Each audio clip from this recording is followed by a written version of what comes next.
Alright, how is everybody doing tonight? Welcome to another episode of Weaponized Autism. I'm your host, Chris. I apologize for not having any juice in me to do a solo stream last night.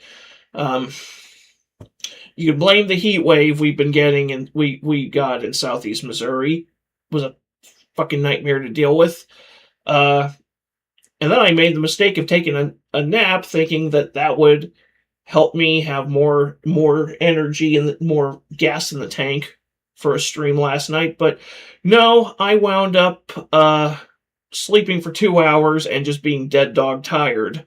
So tonight's going to be an interesting night. Kaysen may or may not be on voice chat. He may or may not be just hanging out in the regular chat. We will just have to play it by ear tonight. Yeah. Fuck the summer, and especially fuck the Missouri summer. I love how, Kaysen, I love the fact that you'll type something, it'll reject it, and then you'll go, I can't say the thing you were originally typing, and that's the one that gets through. It's like, hey, YouTube's AI moderation, can you pick one or the other and not be completely functionally retarded for like one period? For like one damn minute?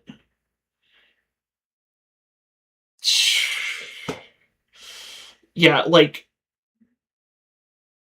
and the thing is, I don't even have moderators, so that shouldn't even be an issue. Jeez. Fuck hackers. Yeah, very, very, very much. But we're going to have a bit of a different kind of show. I know we normally pepper in a bunch of... I mean, yeah, we're going to pepper in some of the usual suspects. But... Dude, look up what's going on in the Black Ops 2 PS4 and 5 servers. What is going on in the...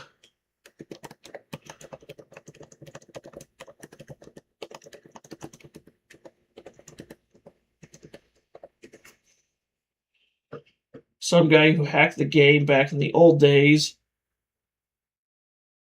is back and fucking with the new ports. Oh, the servers have been plagued by hackers causing severe progression bugs, prompting a hotfix update from Activision. Wow. Wow, Activision actually doing something about online functionality. What is it, Opposite Day? Who knew that they actually had the capacity to get their shit in order? Allegedly, his info leaked and he was doxxed and swatted. You know, I'm not one to support doxing and swatting, but in this case, I kind of get it. I don't condone it, but I get it. Ugh. So yeah, I just, the heat wave, like having no juice in the tank. At least there's hackers fixing the accounts effect. Well, that's good. That's very good. Good hackers. Yeah. So it was just a combination yesterday of heat wave, taking a much longer nap than I intended to, and I'm not gonna lie. So straight up, I did recently get into a bit of a holding pattern of rewatching my old WWE DVDs. So I've got a couple of DX DVDs on my shelf. So finally got your roast uploaded. Okay. Is that in my... Oh, goody, goody, goody. Actually, let me take it back to when the actual started. And let me save this. Yeah, you can't see YouTube because I haven't started the window yet. That's why you can't see YouTube, because I hadn't opened the window settings in OBS yet.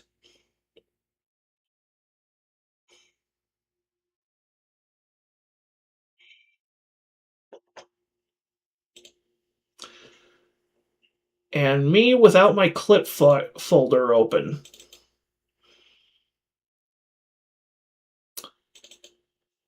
That's better.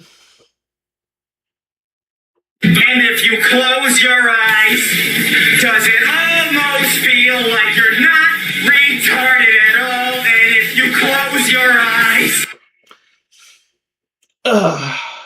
So... Alrighty, now that we have that out of the way... I was about to type that first line. Alright, so... Apparently, I caught on to this just as it was premiering, so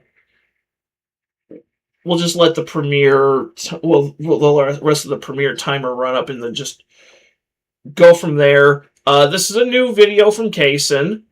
Triple roast time, Cyrax EDP 445, Daniel Larson.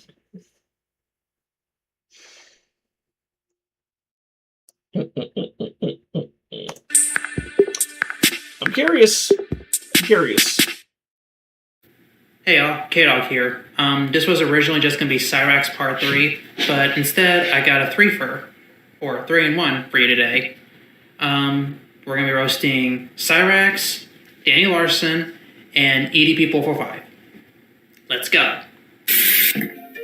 It's your boy Cyrax in the house. Shout out to my motherfucking brothers. You need to shut the fuck up! Cyrax, the goblin who lost the fight with his own genetics. You ever notice how his eyes are always darting around during his streams? It's because they're trying to find an exit from that fugly mug. Goblin constantly screams at the trolls but wonders why they won't leave him alone afterward. Man's always talking tough from his grandma's basement like it's a fucking war room. Goblin's tough guy era lasted shorter than his attention span. Goblin mode gets activated every single time his fucking phone rings. Or every time he logs onto Facebook Messenger. Homie only has half a lung, but he somehow still has a full victim complex. Akron's finest export, and unhinged tantrums and restraining orders. The closest thing Cyrax has to a racing career is speedrunning into delusion. Nice. Actually, I like that last one. I really like that last one. That's probably my favorite one. Can't you see he's gonna kick my butt? Well, I was actually coming out here to pick up a cupcake.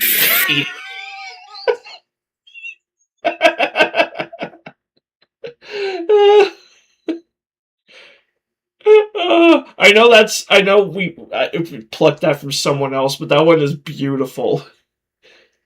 Hey, sometimes you just find a magical one. EDP went from NFL dreams to federal nightmares faster than he can clear a snack tray. The only game EDP ever finished was the one with the decoy. Big man energy, small man decisions in the group chat. From eat that to delete that in record time. Built like a tank but folds like a lawn chair when Alex Rosen shows up. From big dog player to I bought cupcakes in one single afternoon. EDP 445, mukbang enthusiast, but favorite side dish of the predator poachers. What?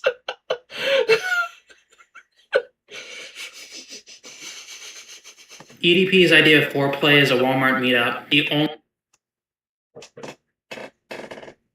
Brother.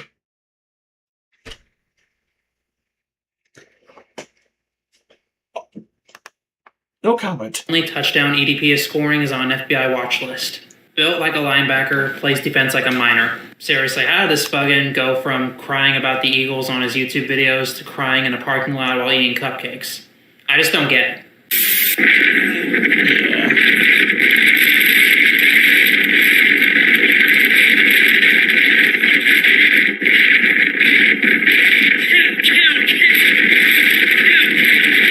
Do you even process what you say before you say it? Because you sound fucking stupid. Danny Larson, tactical slur expert and professional porch invader.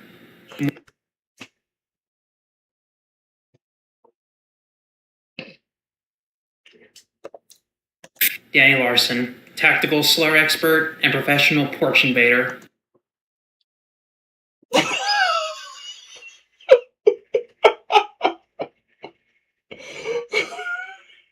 Tactical slur expert. That's a good one.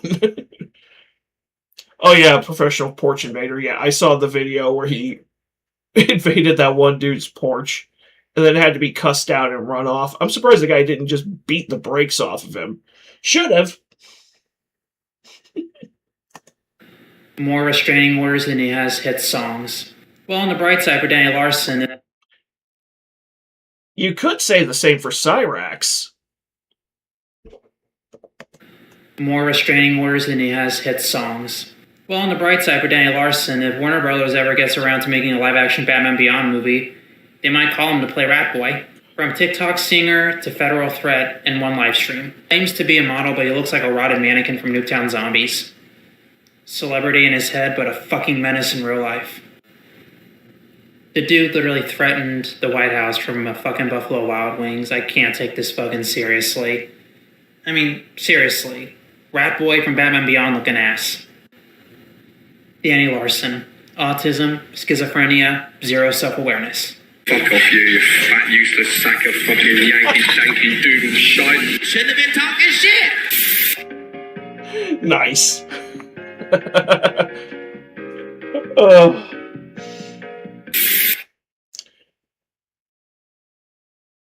More gaps in his teeth than original tracks. That is very, very, very, very, very true. He has worms in his brains. I'm convinced Daniel Larson literally has worms in his brain. All right. Now that we have imbibed in Kaysen's brand new project, I have a few I have a few saved up. Some of the usual suspects will appear in this video, or will appear in this stream, and then we have a newcomer that I wanted to share because he made some memes that just made me laugh my nuts off. Well, first off, we have Milk Bar TV. How Top G Andrew Tate built an empire from getting men off.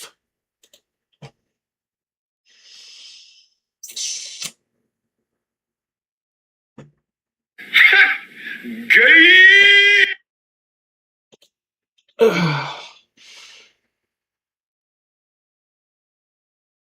These fuckers wanted relevancy, they got it. That is unfortunately very true. The women who were on stream were beautiful, but they didn't have a fucking clue what to say. So what I did is I unplugged their keyboards and plugged a new one in from me behind the screen. So the chicks would sit there and hit a keyboard that wasn't plugged in, and me and my brother would do all the talking. The girls were just laughing and doing this, their titties out, and they were talking to fucking ice cold hustlers. We were taking their money, all of it. Effectively, this is the way the business works. This dude just admitted that he had his girls pretending to be talking to these hustlers while he himself was talking dirty to them. Pretending to be women to get men off and send him all of their money.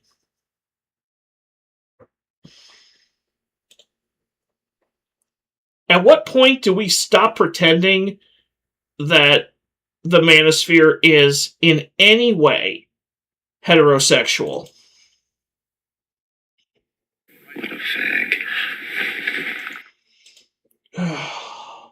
He's a skinny guy in the clink. They don't tend to do well. That's taking controlling the narrative to another level. It really is. Girl sits on the camera. Now, when the girl is on camera, you have your computer connected to her computer. So you can type in the instruction box, type or pretend to type. She will go like this on her laptop and pretend to type. And you will actually reply to all the guys. Now, what do you say to the men when you're typing to them in private messages? I'd be quite upfront about what I want. I say, oh, you're beautiful. I say, oh, thank you. Get my Snapchat then. I'm more horny on Snapchat. You should see my videos. I'd say 1,000 tokens till topless, 88 tokens for a flash, 110 tokens for a shower video, 11 tokens to say hello. Guys who come in a room who want more attention than the others will send 11 tokens to get a proper hello. This is literally prostitution. It is. It absolutely 100% is. My lord. And this guy wants you to believe he's the pinnacle of masculinity.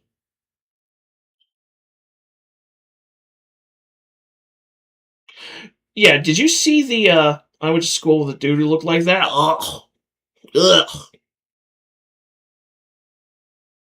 Yeah, did you see the video of him and his brother getting arrested in Miami that popped up like a week or two ago? Homeboy was legit wearing capri pants. Not just capri pants, but his capri pants and his dress shirt were at least 3 sizes too small for him.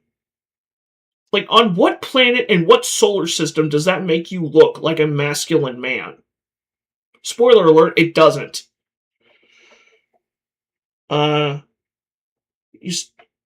Used to be close with a dude who looked like Cucko. I just remember the Florida man on the bike.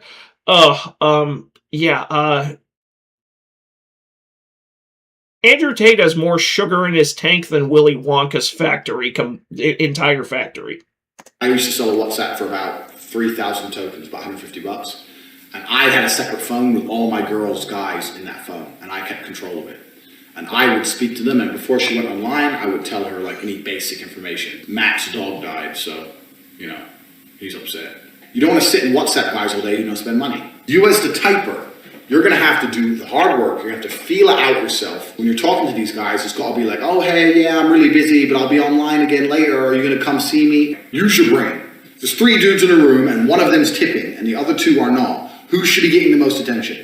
Make him think that if he's serious about you, that nothing else matters. Wow. Being friendly to people and talking to people enough so that they want to tip you. You can't just ignore guys when they first come in the room. But also not sitting there all day chatting away to a bunch of guys who don't spend money. Because if you're going to sit there and reply to every private message and talk to a whole bunch of dudes who don't tip, why would they tip? The men want attention, and you only give them attention if you get what you want, which is money. You get a man with game and give him a female's body, a female avatar. I just want to say, he is on this show legit bragging about using women to catfish men into basically paying for online video nudity. He is telling he is in a room with 3 other guys. He is telling them that he is running a catfishing scam, using sex appeal to catfish men to give up their hard-earned money for women who they will never meet in real life and never have relations with real life. And these 3 fucking cucks are grinning and laughing and yucking it up like it's the funniest fucking thing in the world. All 3 of you turn in your fucking man card, and all the money you made off this episode, just go have a gender reassignment surgery, because I refuse to believe you're a man.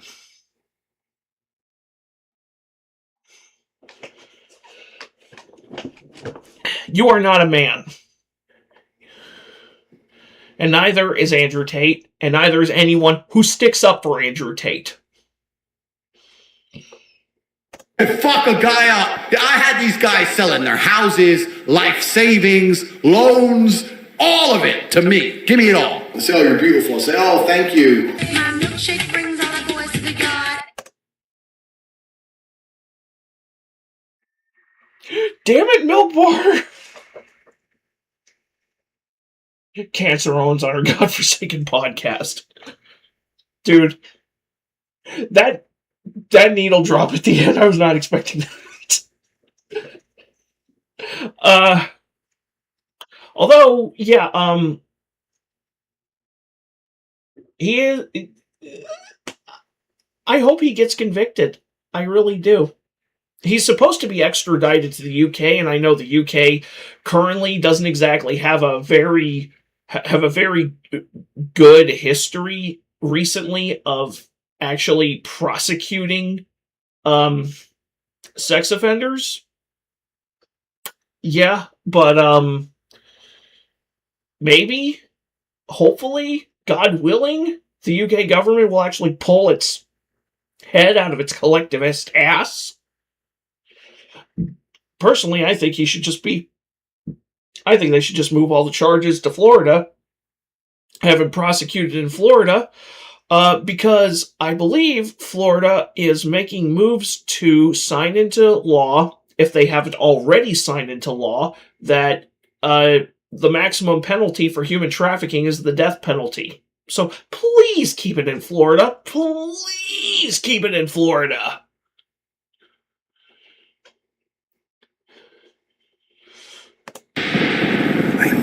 But anyway, moving forward, this is a new video that just came up from Strider HD, another one of his AI-generated movie trailer concepts. This is for a 1990s Castlevania movie. I'm curious to see what his ideal cast would look like. I know you're watching. Ooh. I am always watching. Come inside, Belmont. I have been waiting for your family for a very long time. Okay, Mel Gibson, I'm going to have to turn the music down just so we can run this. Mel Gibson as Simon in the 90s, like, I see him more as a Trevor Belmont type myself.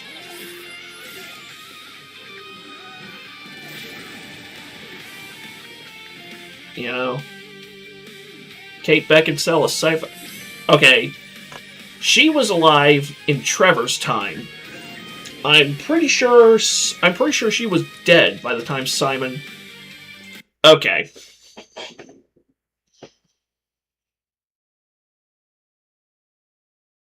Pre-Aragorn Viggo Mortensen as Trevor? Maybe? Possibly? If it was like mid-late 90s, I could see it.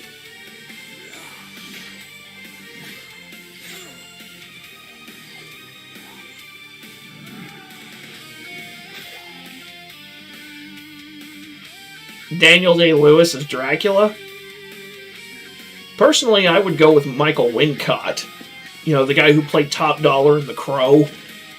He would make a perfect Dracula. I'm surprised I haven't seen anything of him. Johnny Depp as Alucard. I could see it. If it was a Tim Burton movie, I could definitely see it. At least in the 90s. Christopher Lee is the Grim Reaper. That's a... By the blood of the fallen, I command thee to rise. Hold up. Christopher Lee as Death. I could see it. What I sent after this is okay. The blood of the fallen, I command thee to rise. Nice.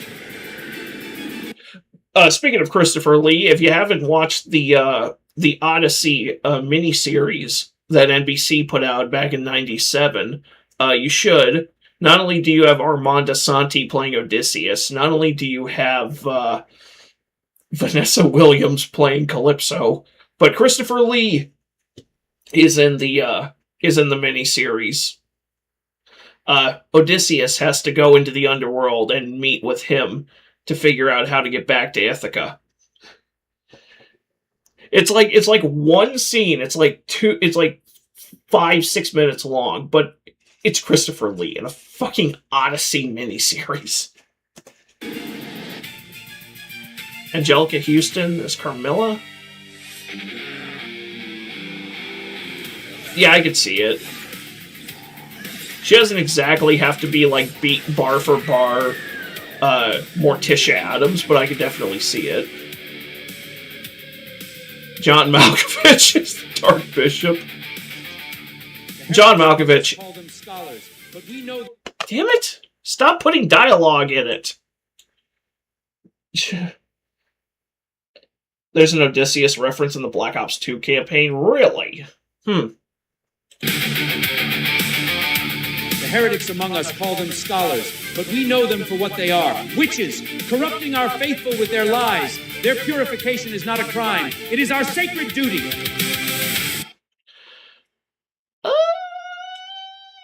Okay, I will admit up front, I have only ever played one Castlevania game to completion, and that's the first one on the NES. What little I do know about Castlevania 3 at the very least, I have is just what I gleaned off the first 2 seasons of the Netflix show, and I haven't watched it all the way through yet. Something about Menendez needing a Trojan horse maneuver. His parents should have used a Trojan. Very true. Okay, so I don't know who Lisa Belmont is. I forgot that it's supposed to be Daniel Day-Lewis for a second. I thought it was Timothy Dalton. So, that's interesting. Anthony Hopkins. I have dedicated my life. Motherfucker, stop putting in dialogue! I mean, Anthony Hopkins in a Castlevania movie, why not? He was in the Francis Coppola movie, Bram Stoker's Dracula. He did play Van Helsing. That movie's just the few clips from that movie I have seen are bizarre, because you have Anthony Hopkins playing Van Helsing, you have Gary Oldman playing Dracula, but then you have Keanu Reeves as Jonathan Harker, who does not do a British accent very well. I have dedicated my life to recording the truth of our age, to preserve the memory of who we were through these dark times. Stephen Dorff. Oh, he was Deacon Frost in Blade. Was he even an active actor in the 90s? I feel like everything I saw him in came after 2000.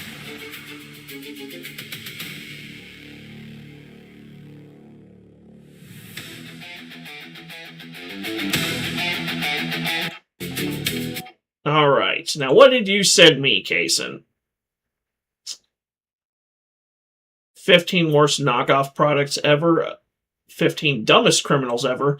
Okay, if we have time, I will put at least one of them on, but I have a few others that I would like to get to first. If not, we can save it for the next solo stream.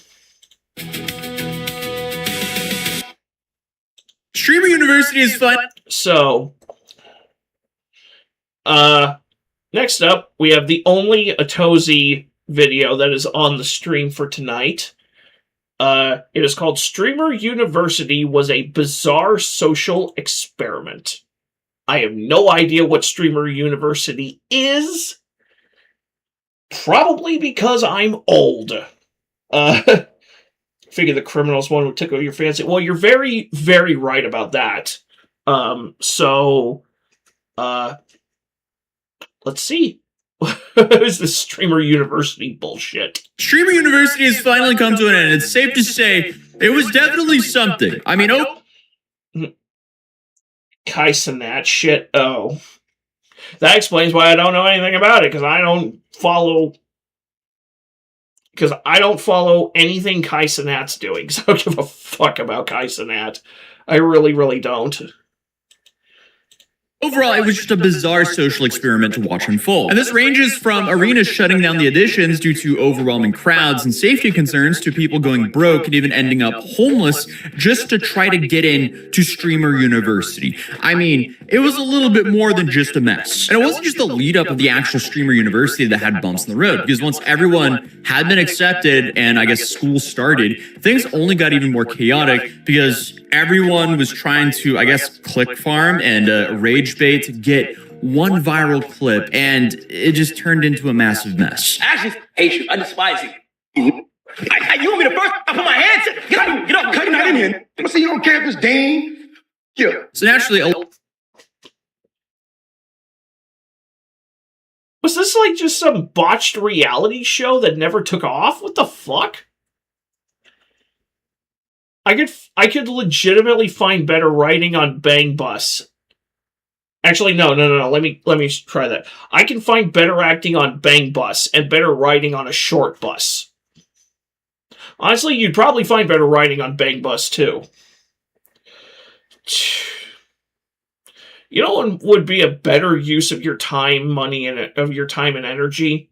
Did you know that the Insane Clown Posse has their own pro wrestling organization? They have their own professional wrestling promo, and you can watch full episodes of their pro wrestling promo on YouTube. It's called JCW Lunacy. JCW, or Juggalo Championship Wrestling. And I'm thinking about checking it out. Just because I'm kind of on a pro wrestling kick right now. a lot of these new streamers chose the obnoxious IRL streamer who causes controversy route, which, you know, seems to get views these days, but yeah, that only 12-year-olds find amusing, and anybody who is above the age of 20 probably looks at them like 300 million sperm and you're the one that broke through. a lot of creators might have just ended their own streaming careers before they even really started. But regardless, Kai Cenat probably needs little to no introduction, but over the last couple of years, he's built a massive platform, broken the Twitch subscriber record multiple times, and launched something called Streamer University. He launched this concept in 2025 with the intention of helping to discover and cultivate the next generation of online talent. And it's safe to say it was a success, so that 3-day event was so popular with viewers that naturally, Kai brought it back again this year, even though, after the first round, he seemed unsure due to how hectic it all was. I'm gonna just go ahead and say it. I do not know if I'm ever gonna do this again. I know people want it, and y'all want it, and y'all want it, and y'all want it. But I guess, hey, sometimes you just gotta give the viewers what they want, despite the headaches that come with it. So he did it again, and this time around, it was set to be way bigger than just 3 days, and with huge names like Ludwig joining as professors. Let's see who we got. Ludwig. This is a really, really stacked lineup. So I mean, Kai should have probably seen the writing. Agentu, Duke Dennis, Cinna, Maya Higa, the Sushi Dragon, and Ludwig. Ludwig is the only name I have ever heard of on this entire roster. It's just straight up. And I don't even watch Ludwig's content because I just don't give a fuck.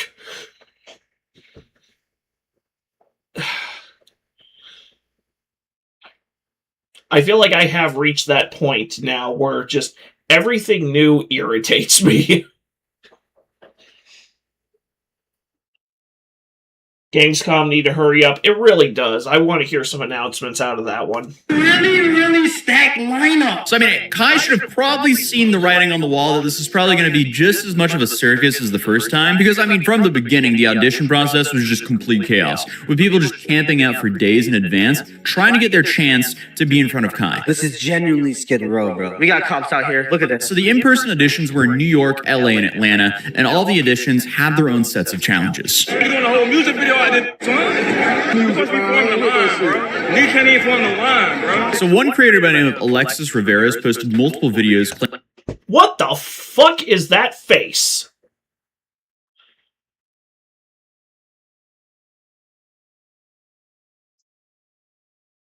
What in the wee happy few is going on with that mug? Oh, great. Now my dog hears sirens. He thinks he needs to go howl at them.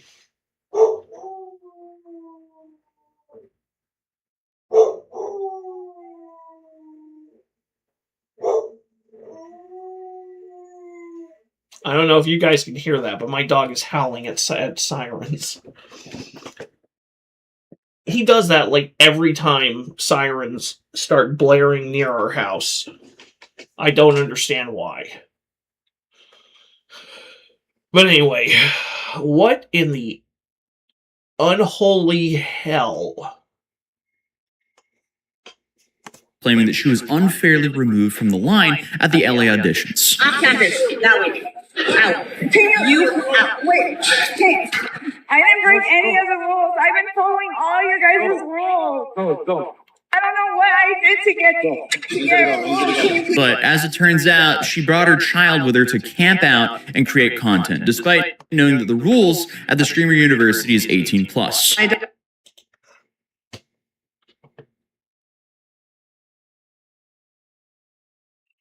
What? You brought your kid with you to camp out for who knows how many days, how many hours. Huh? What the hell is wrong with you? Daughter's been with us, and she's been keeping us company, camping out for Streamer University. All day, all night. We haven't showered. We haven't showered. We stink. Anything to get Streamer University, right, guys? Fact. Take her daughter away from her because she is too stupid to care for a child. Imagine willing to bring your young child to a massive meetup of young Twitch streamers and have her camp out overnight. It's like Clifford or whatever the fuck bringing his son to the Sting House. Oh my god. Yeah. Oh god, yeah. Oh, that guy. Fuck, yeah. That guy? Yeah, fuck that guy. With you outside. I mean, that is just beyond irresponsible. The desire to be internet famous is clearly just rotting people's brains so hard that they don't even consider that that might be just a little bit dangerous for your You gotta take the dog out. That's fine, Kason. I'll still be here. kid. Like, forget the fact that it was against their rules. That's just stupid. But the LA drama was nothing compared to what went down in Atlanta. And that's due to the fact that the State Farm Arena shut down the auditions because of safety concerns. And I mean, honestly, from looking at the footage of it, yeah, that seems like a reasonable call. I mean, we just have hordes of aspiring IRL streamers all congregating in one area. That doesn't sound like a bad idea at all. So some people... Hordes of clout-hungry chiclet brains.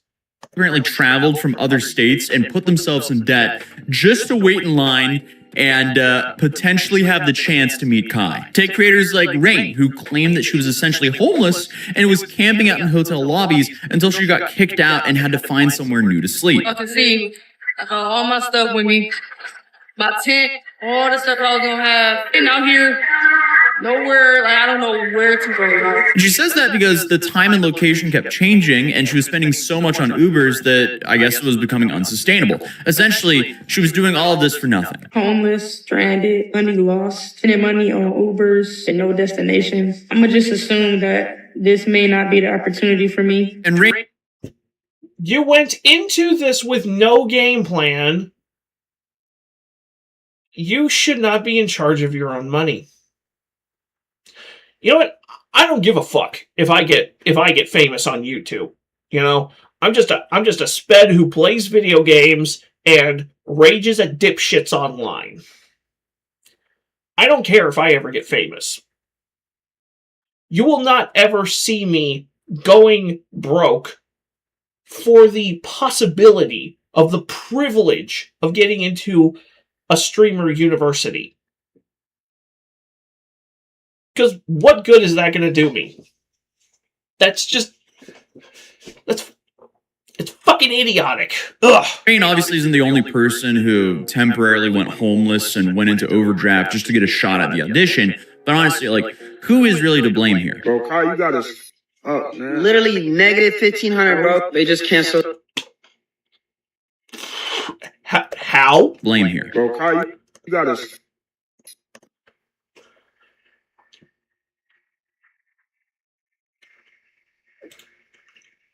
How do you... How? How? And if you close your eyes, does it almost feel like you're not retarded at all? And if you close your eyes...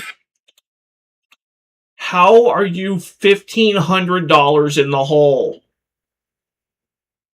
Literally how? Up, man. Literally negative 1,500, bro. They just canceled Atlanta stream, bro. We literally came all the way out here from LA, bro. I didn't even get to talk to you the first time, Kai. We literally lost our cars, our jobs, bro, for this. Doing everything we can. You cancel it, bro. Like, bro, help us, Kai. Kai, please. Please, bro. We literally, this is all we got, bro. Please, Kai. I think this is rage bait. I hope this is rage bait. If it's not rage bait, it's natural selection because you are too stupid to be in charge of your own finances. But I guess it still is applicable. Like, I understand following your dreams and being optimistic or delusionally confident. That's cool and all. But don't put yourself in a really bad situation just for the chance of getting some clout online. And I mean, I understand the mindset because I personally did everything I could to become a YouTuber, which included working a night shift janitor job while grinding content until I could sustain myself. And then moving in with 4 other roommates in rural England because I guess it was extremely cheap to live there. And I did go to the brink of homelessness multiple times, but I did also pick up minimum wage jobs to sustain myself. But never have I put myself in a position to where I would spend thousands of dollars to maybe stand in front of a big streamer who could potentially give me an opportunity. Yeah, I didn't do that to myself. Which brings us to the auditions. Those were fascinating, to say the least. Like, I'm sure you can guess the route that lots of people kind of went, which is basically just yelling in a manic episode, I guess, and jumping on furniture, because it seems like way too many people did that. Let's go, baby! I'm great, baby. I ain't looking different. See your man? See your man? Help on the other side. Get out, bro! Get out! No, like, get out! Get out!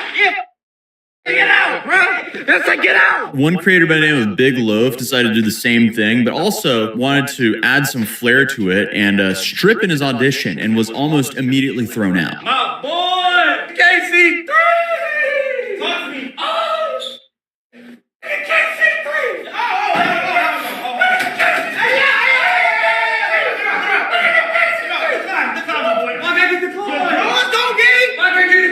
Your drawers, gang? You waited that long for your drawers? I just got denied. I guess his thought process was, I don't think he had one. I don't think he had a thought process. I think that he thought he was going to go in there, do the most shocking thing he could possibly think of, and that would swing things in his favor. Also, I just want to know, who above the age of 12 thinks this is in any way even remotely entertaining? Is it because I'm old? I'm 33. Is it because I'm old? Or is it because I'm just not retarded? I'm autistic, but I'm not retarded. So maybe my IQ is just too high. get into Kai Streamer University auditions and go viral from that. I guess because he probably understood what the odds of actually getting into the university were. And if he just went all out in the audition, that could get him some more attention than, you know, trying to be serious and not get in. Who knows? It was 2,000 people there. I did the same exact thing. Oh, I've been grinding. I've been doing this. Check out my Twitch. Yeah, I've been working hard. No, that's not going to cut it, bro. That's not how the internet works, and that's not how it works, bro. You gotta do that's going to stand out. I've always been different, bro. So I guess that was one way of doing it. And others tried to use God to guilt Kai into accepting them. I'm gonna say this right now, just like accept me from God. Okay. What?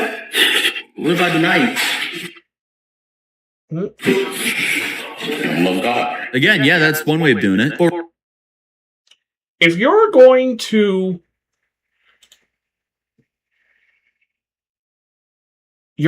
bring up,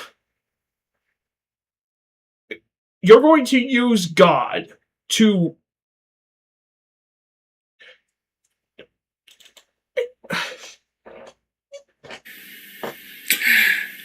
You dirty, stuck-up, sadistic, shit-eating, cock-sucking, butt-fucking, penis-smelling, crotch-grabbing, ball-licking, semen-drinking, dog-raping, Nazi-loving, child-touching, cow-humping, perverted, spineless, heartless, mindless, dickless, testicle-choking, urine-gargling, jerk-offing, horse-face, sheep-fondling, toilet-kissing, self-centered, feces-puking, dildo-shoving, snot-spitting, crap-gathering, big-nose, monkey-slapping, bastard-screwing, bee-shitting, fart-knocking, sack-busting, splooge-tasting, bear-blowing, head-swallowing, bitch-snatching, hand-jobbing, donkey-caressing, mucus-spewing, anal-plugging, hole-grabbing, uncircumcised, sewer-sipping, whoremongering, piss-swimming, midget-munching, douchebag, hole-biting, carnivorous, mail-order prostituting asshole! I have no respect for you.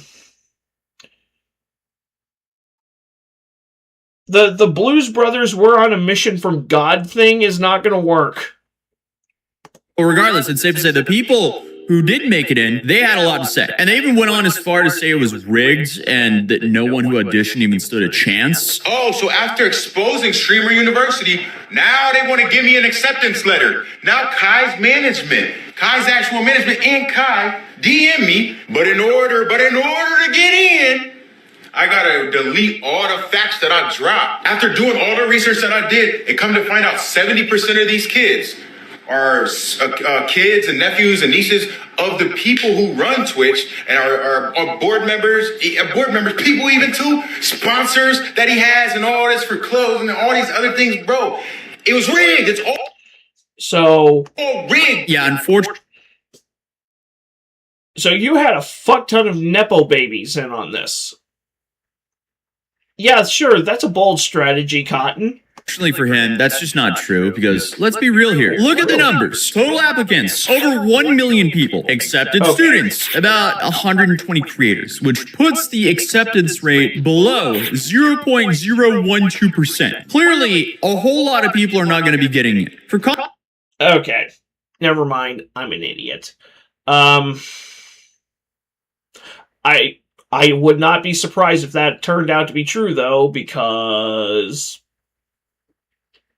it's Twitch. Context. Harvard University's acceptance rate is 4.2%. I wonder how many people use bots to send in applications. I also wonder, what if you charge like $50 to $100 per application? That would be a good way to, I guess, riddle out potential spam, make the pool a little bit smaller, and then you could use what he raised from the applications to, I don't know, book or rent this crazy school for the project. Wait, let's see. How much does it cost to apply to Harvard? $90. I don't know. I'm just creatively trying to think of ways to get his acceptance rate a little bit higher. Because, I mean, 0.012% is just brutal. But hey, when school started, however, surprise, surprise, more people clashed, complained, and damaged their reputation, all for 15 minutes of fame or a viral clip or something like that, or just attempting to get a viral clip. I mean, watching the Streamer University was kind of like watching a school where a majority of the people there had main character syndrome and everything was about them and what kind of clips they could get. Because, like, for so many streamers,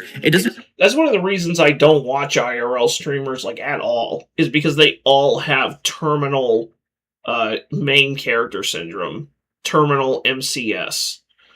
And, frankly, I find that to be insufferable. It doesn't really matter what happens on the stream as long as they can get some sort of viral clip, which is why clipping culture has made streaming so much more toxic. But someone who was at the center of some of the controversy was Lacey, and this is due to the fact that I guess he tore his ACL and was using a wheelchair to get around. Streamer you, here I come! Handicap coming through! Everybody handicap coming through! And I'm not saying that he was the one causing problems. He did have that moment where he kissed a dude to, attend a girl's sleepover or something like that. But I guess the main thing that involved Lacey that caused some controversy was actually due to the fact that people kept feeling the need to try to rip him from his wheelchair and run off with his wheelchair for content. Hey, bro, come on. Dean! Come on, Dean. Come on, Dean. I need it. I can't, Dean! You can't take this. Dean, come on. I'm trying to. Dean. So obviously, that's actually disgusting. Like, I don't like Lacey at all. I think he's a fucking idiot. Dude tore his ACL to the point where he has to get around in a wheelchair, and you're going to pull him out just for shock value and clicks and clips. Actually go fuck your mother. Hey, Kason. he can still walk, but, you know, one wrong move with a torn ACL, and it's game over. So when university student Payday took it a little further and started pulling his leg while he yelled for her to stop, viewers immediately started flooding her stream with criticism. I need it. Get out.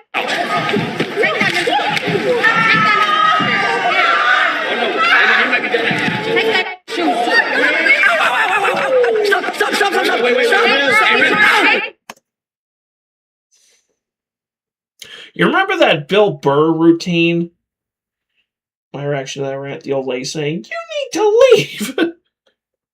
You remember that Bill Burr routine where he talks about him and his girlfriend watching that one show where they're talking about abusive men, and at the end of the show they go, "There is no reason to hit a woman. There's no reason to hit a woman." And Bill Burr's like, I was just like, really? I could give you like 17 right off the top of my head. You can wake me from a drunken stupor. I could still give you like 9. I think we found a good reason. That's a joke, YouTube! Holy shit. Be cool. It is a joke. Maybe if your algorithm could learn how to identify a joke, it would cease being a joke. And you would also cease being a joke. If you whip out a knife on me, gender doesn't matter. And then she had the nerve to try and blame him for the negative reaction, only making her just look even worse. You're right, but you have an influence. You can go back in the vault. But you can say something to have an influence. I guess I didn't say. I said, guys, don't. But you can say something to have an influence? He tore his ACL. Literally nothing can influence you to start yanking the leg on which he tore his ACL, unless you just want to farm clicks and clips. You black-hearted bit. Don't send her hate. She didn't know. That's what I said. But you continue to talk about it, and then when I come over here... You have no brain. Your brain is gone. I'm not gonna... Holy shit, Lacey actually said something smart. Apologize no more after this, though. It is what it is. Kudos with her. Ray tried to pull Lacey out of his wheelchair, and I was like jokingly like, "Oh, let me take this nigga shoe," and I guess I was like hurting him. So I'm just apologizing because I didn't mean to. But I honestly thought that. I'm apologizing, but so your apology is not even legitimate. You're just saying it to try and cover your ass, and then you immediately follow up with but. So your apology is insincere. It's not genuine. So, fuck you. I mean, they've been throwing him out that wheelchair, running around with his wheelchair. What? You live-streamed yourself. Nobody else was yanking on his leg, the leg of which he tore his ACL, you retarded cunt. Being a moron. Why are you angry at someone else for your own actions that got you some backlash? It doesn't make sense. But I guess another notable moment where someone just made themselves look like a total moron was when... If I did a live stream that was just me running around kicking people in the nuts, and I got shit on for it, I would deserve that. And I'd probably deserve to be kicked in the nuts 20 times over. The streamer, the mighty... And I would own up to it, because that's fucking stupid. BA pulled and allegedly just made themselves look like a total moron was when the streamer, the mighty BA, pulled an allegedly $300 Pokemon card and immediately bent and tore it up, despite it belonging to his roommate, Keem. You like Pokemon? Yeah, I love Pokemon. Bro, hold on. No. Yo! That's an SIR! That's an SIR! That's a big hit! No! Ever heard of sorry? That's what your doctor said when he handed you to your mother. I'm pretty sure after her doctor cut the cord, he used it to hang himself. You're bending it! Now. You're bending! No! This is an SIR! No! What are you doing? Why would you bend this cord? What are you doing? I didn't know that's bad. He bent the Jolty on SIR! So is that bad? Yes, bro! You can't hit this cord, it's impossible to hit! Sorry. I'll give you another one. Here, you can take mine. Cause that was Loki. You're a joke because I grabbed it off your bed. I'll give you mine. How about that? I mean, anything for the clip, I guess. Like, dude essentially just tore up a PS5. For what?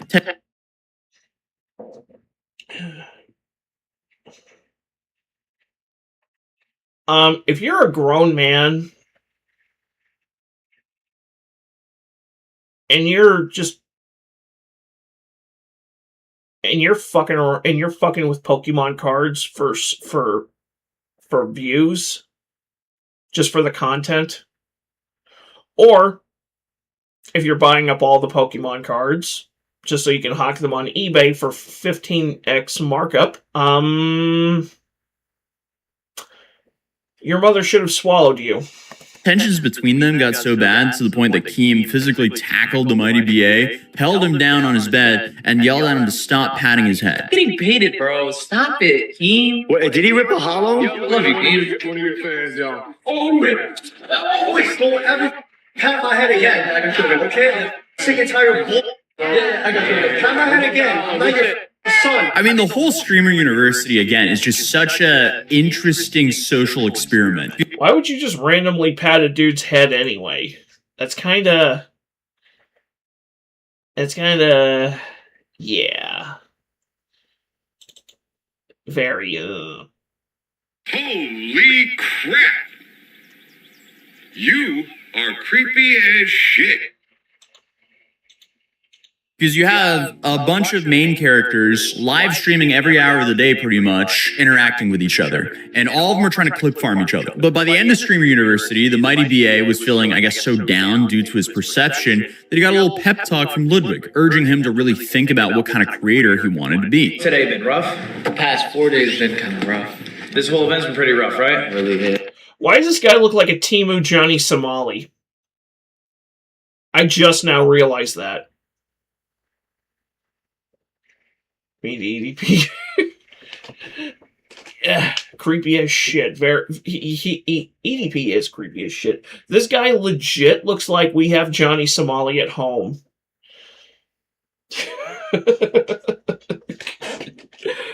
Ugh. Once you see it, you can't unsee it. What has made it difficult? I'm sure your expectations coming in were a lot different than what you actually experienced. What made it difficult was my actions, actually. That's what made it difficult. So, like, how do you feel? Like, what are you going to take away? What's your plan now? What's my plan from here is to... Frog from Flushed Away. Oh, God, yeah. Flip it and to not do the things that I did. Yeah, there was definitely no shortage of rage-baiting, obnoxious, poorly behaved streamers on campus. I mean, just by acting like a decent human might be the way to actually set yourself apart from the rest of this group here. Because a lot of these creators just seem to care about getting viral clips, and they weren't even considering the damage that it could really do to their own careers. Yeah, pro tip. People who are known for just being obnoxious assholes, who are not known for anything like real, like actually beneficial of humankind, they're just pieces of shit who just do whatever they can to farm views and clicks. They don't last. They get maybe like 1 or 2 really hot years, and then they fall off harder than Hans Gruber. Food for thought.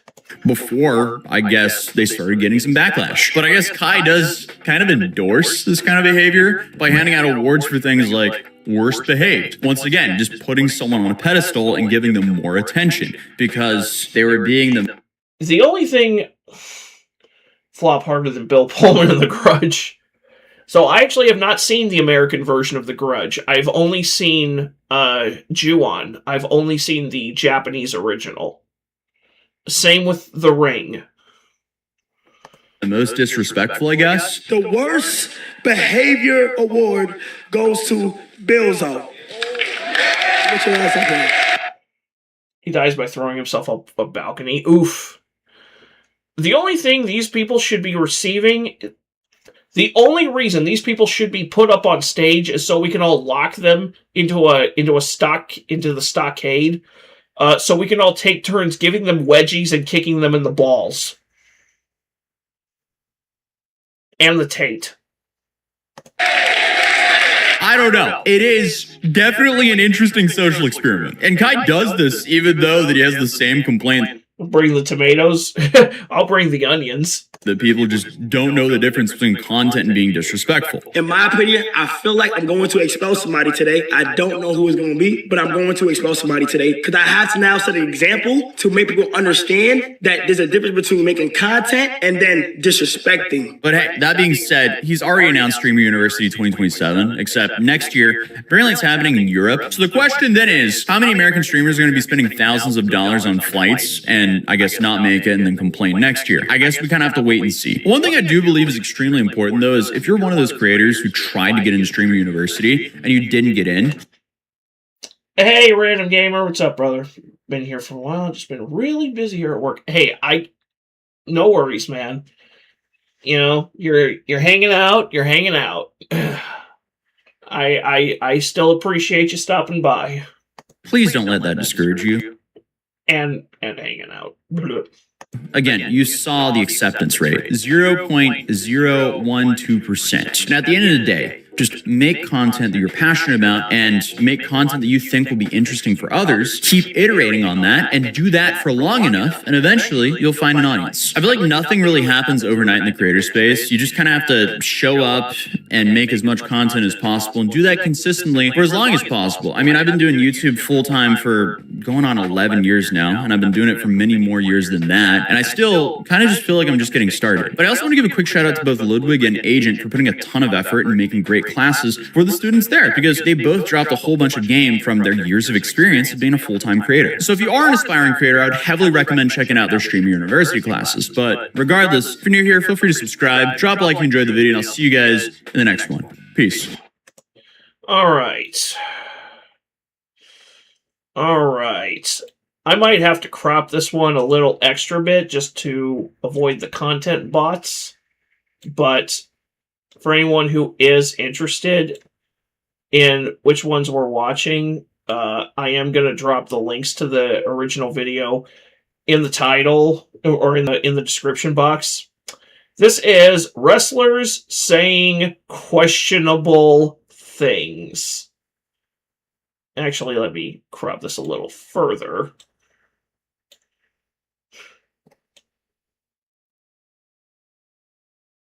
Okay, I think we're good. This is going to be interesting. Seth Rollins, I'm coming for you, boy. And I'm coming hard.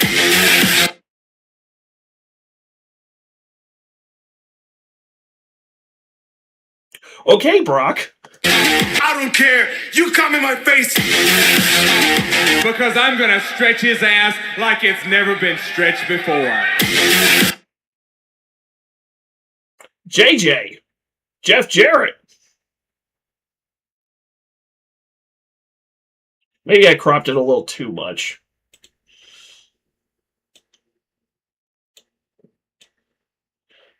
I don't know what I'm doing. This is what happens when you let a literal sped run his own live stream program. He literally forgets how to do. That's kind of gay, bro. It really is. When you're gonna bust a nut. I've seen the actual quote, and the actual quote is, well, you're not going to bust a nut anytime we're in the ring. When I get my hands on you, I'm gonna eat your ass. Should have let the full clip run. The full clip is even funnier. He goes, when I get my hands on you, I'm going to eat your ass like a pot of collard greens. Collard greens. It's not November, bro. And Sting, always The full quote is Sting's always coming from behind. So apparently Sting is the master of back shots. Now, Tully Blanchard, I want you. It's sexual, baby. I want you. And I'm gonna get you. I'm gonna have you. I'm gonna get to touch your body.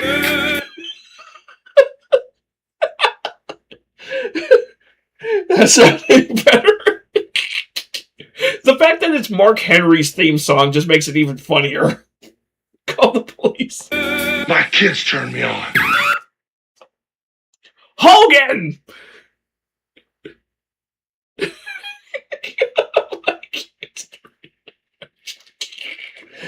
Hogan! Even when I was a little teeny Hulkster, there were few things that turned me on, dudes. Fine-tuned guitars and firm-feeling women.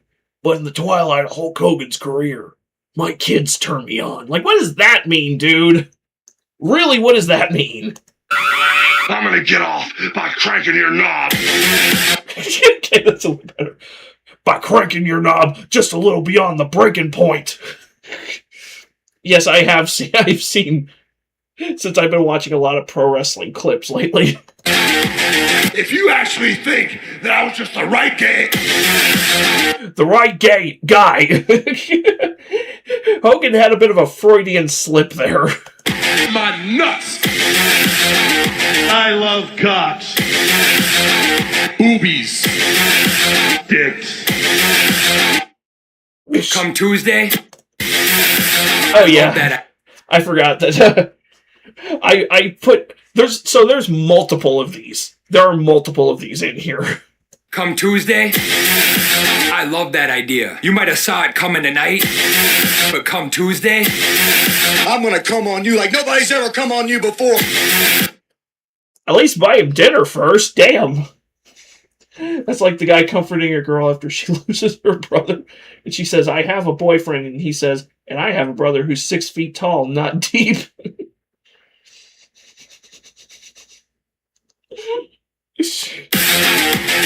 Brutus, this is incredible. What a package.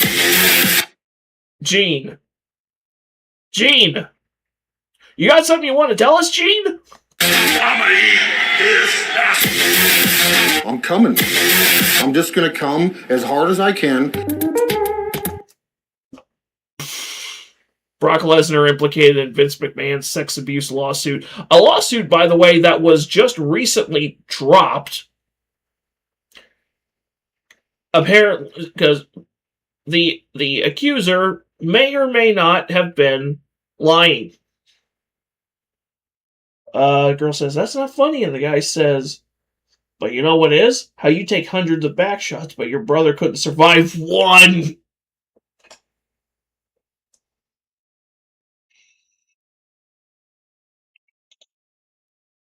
Oh. Emotional, damn it. Emotional, damn it. Emotional, damn it. Emotional, damn it. Emotional, damn it. Emotional, damn it. Emotional, damn it. Emotional, damn it. Emotional, damn it. Emotional, damn it. Emotional, damn it. Emotional, damn it. That's funny. I don't care who you are.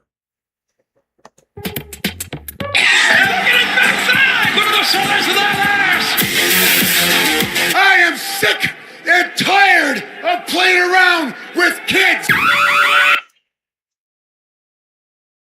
You got something you want to tell us, Lex? Lex Luger? I mean, for God's sakes, I came. I don't come. What exactly is a female dog? It's called a bitch, is the term. I'm Ricky Morton. I'm from the old school. And when it comes to getting down, they say I'm the best in town. Biscuits and gravy.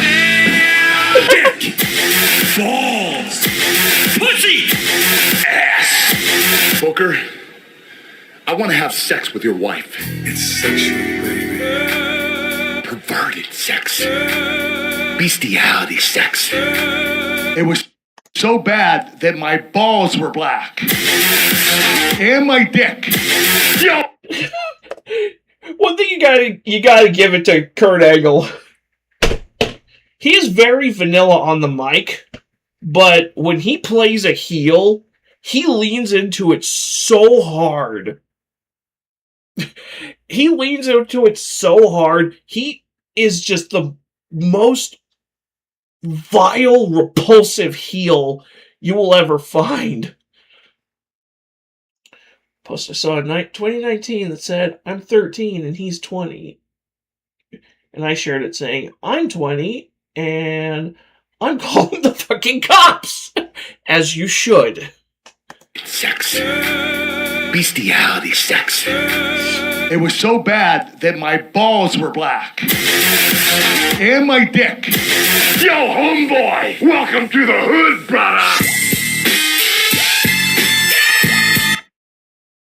It's coming. Oh my lord. So many cum jokes. So many cum jokes. It's insane. It's coming. What the cum? You've been coming off the top rope, man. All right, it's all coming. I got like 20 or so laugh reacts.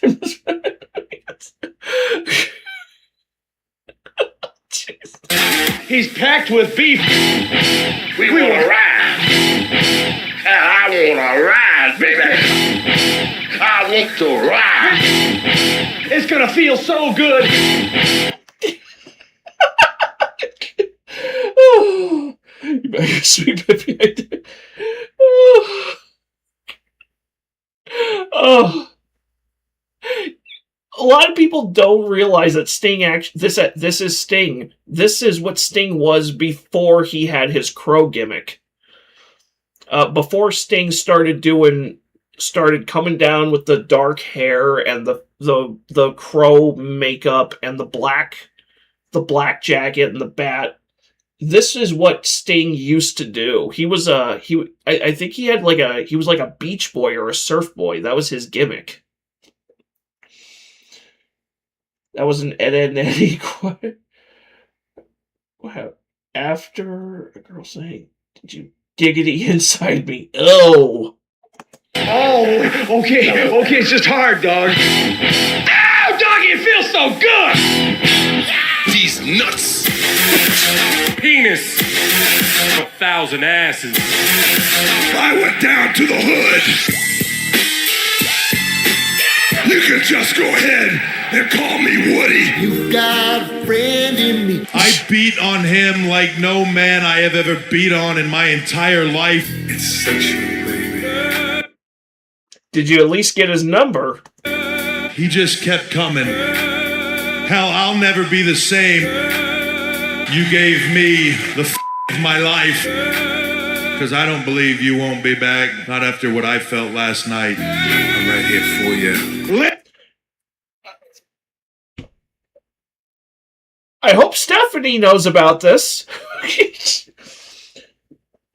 Remember the girl who said, what happened to your face? And I looked him dead in the eye and said, and it cuts to Quagmire saying, giggity giggity. Ooh.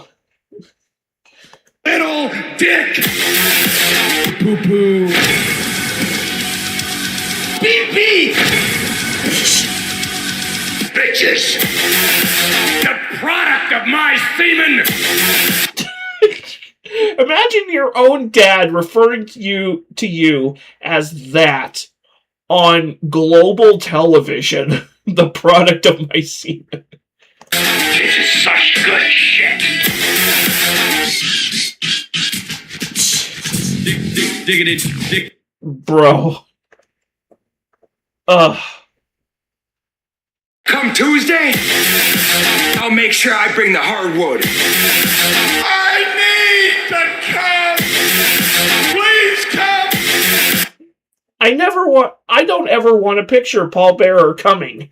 I came in the game.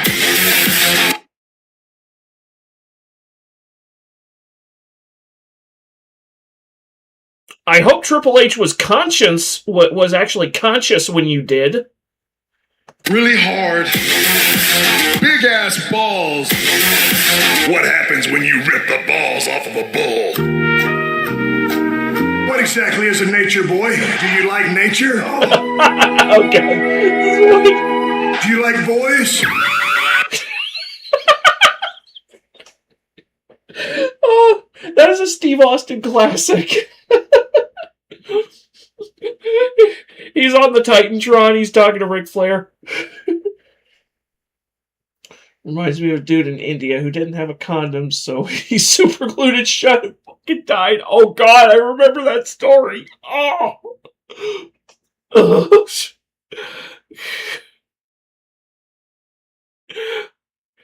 Yeah, Stone Cold's on the Titantron. He's talking to Ric Flair. I've got something I've always wanted to ask you. What exactly is a nature boy? Do you like nature?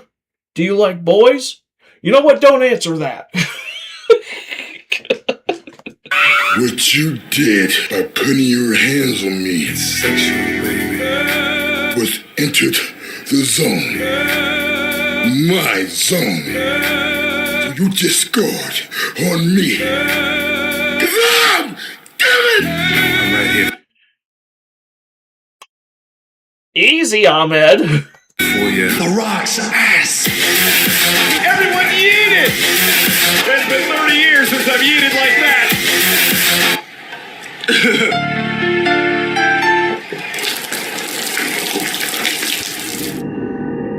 Why? Yeah, exactly. Why? Why? I thought he was going to die by it exploding from multiple quintessential. Nope, infections. Yeah? Yeah. Well,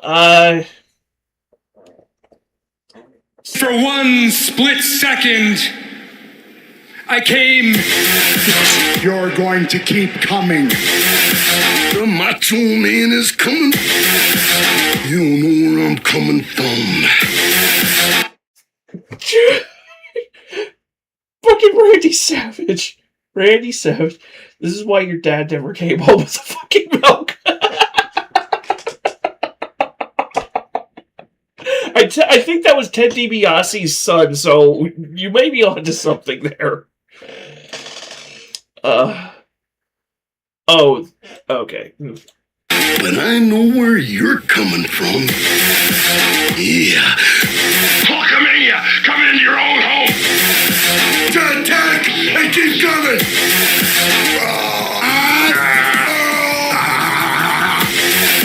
That's a real hard nut to swallow. You're a boy in a man's world, and I'm a man who loves to play with boys.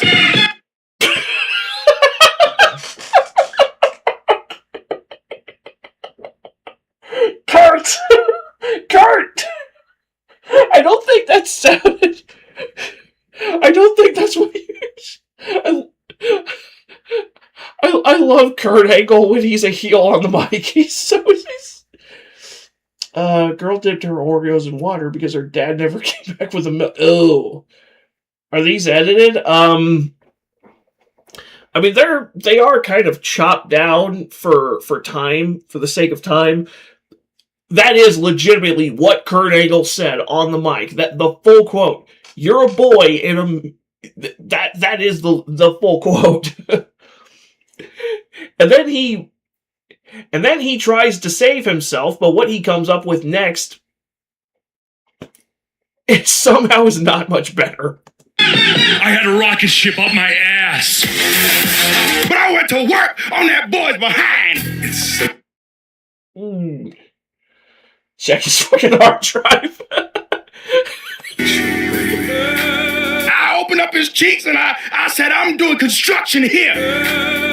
We gotta renovate his cheeks. Time to go to work on the boy's butt.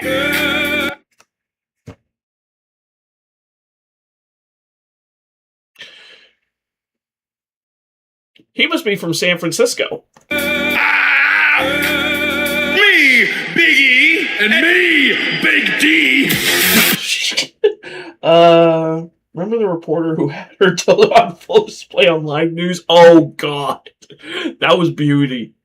Or that one guy who was on that one guy, I think he was a lawyer, and he was on a video call for video court, and he gets up and he's got no pants on, so he's got like his shirt and tie, but then it's just his boxer shorts hanging out.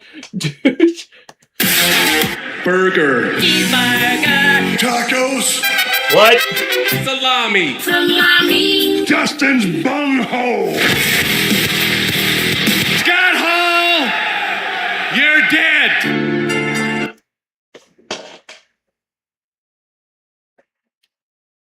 Oh.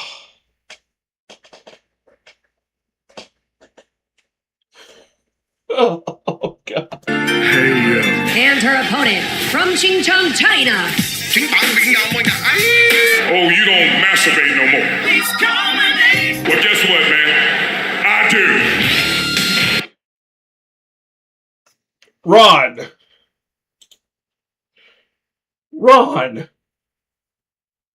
Brother.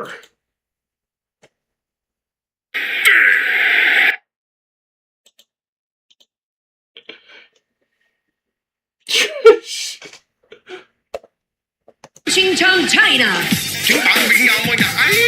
Oh, you don't masturbate no more. Well, guess what, man? I do.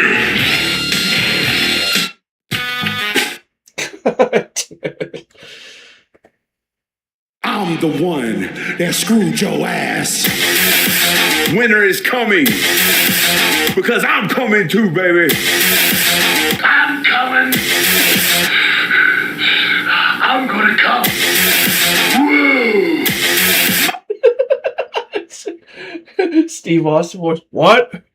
My show, I tell you when you can come. But I'm coming for you. Hold on. I tell you. I'm gonna come. Hold on. Woo! My show, I tell you when you can come. That's what Scoutmaster Kevin used to say.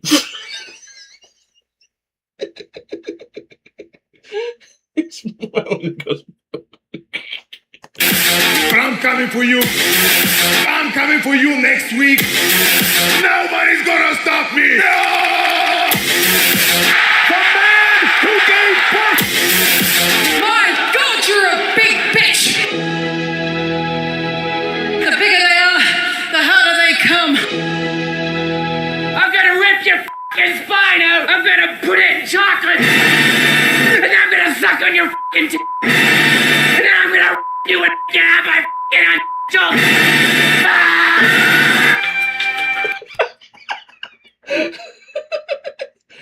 If there's any minors in the audience, he's screwed.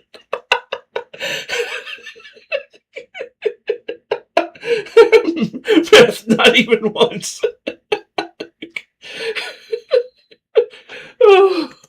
Jimmy Garden, you touch me in a personal way you never touched me before. Biscuits and gravy of a whole lot of ass. Biscuits and gravy of a whole lot of ass. JR. If you don't know JR, Jim Ross is the dude on the right here with the Stetson hat. JR, brother, is there something you want to tell us? Whole lot of ass. Not even Jason would try killing her. Whole lot of ass. Oh, God bless Jim Ross.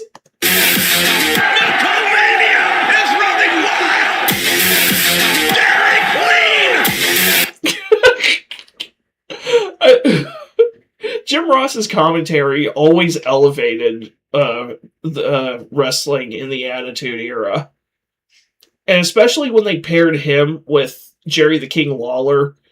Beautiful, beautiful. And honestly, straight up, Vince McMahon was a pretty good commentator too. Like, he could seriously call some good he could call some matches pretty good. Not pussy.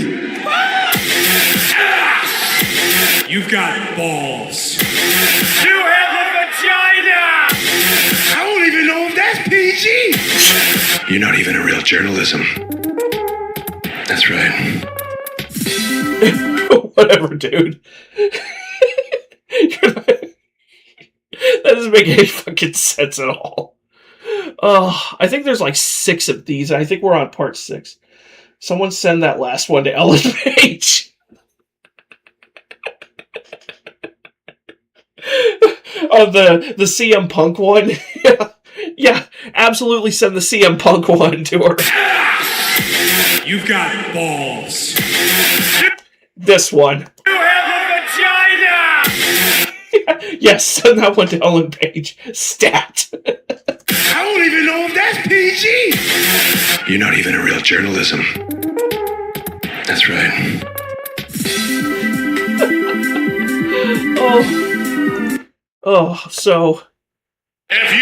So our next one. So there were 6 of those. Now we have 3 of Mr. McMahon saying questionable things. So this is going to be all Vince. Maybe we'll get to the criminals one after all. Yeah. If you want another baby, I'm your genetic jackhammer. No chance. Daddy's coming. No chance. Why did you use that face for this one? Why did you use that face for this one? Vince. Oh.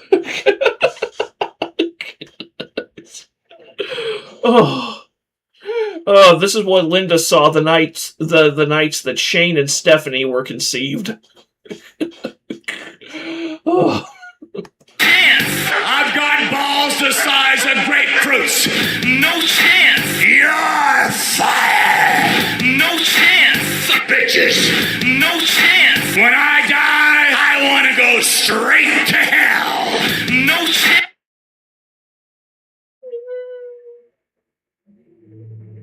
Well, you're 81 years old now, so you're on your way there already. Feces. Feces. The feces. Feces. You do want to be employed, don't you? I'm a nice man. It's a nice looking ass. I'm a nice man. Kiss my ass. Yeah, I'm an ass man. This is a real thing they used to run on that they used to do on WWF and WWE. Vince McMahon had a thing, it was called the Kiss My Ass Club, where he would force people, his own talent, to kiss his ass on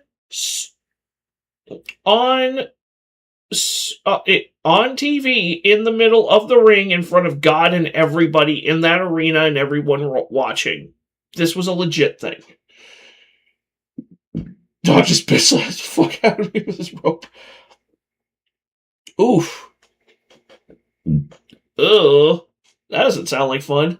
Yeah, this is not a joke. This is a legit thing. This man had his own employees, his own talent, people who worked under contract with him, kissing his ass in the ring live on TV.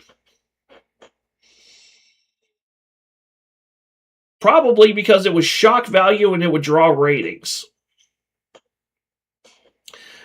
Vince was a little unhinged during his time running WWE, and when he started to become a much more prominent character on the show, on WWE programming. Oof. I do love that they use Billy Gunn's theme for these little stingers, though. That's who better than badass Billy Gunn? I'm an ass man. Bow, bow. Yeah, I'm an ass man. Bow, bow, bow. That's actually the song is actually a pretty good bop.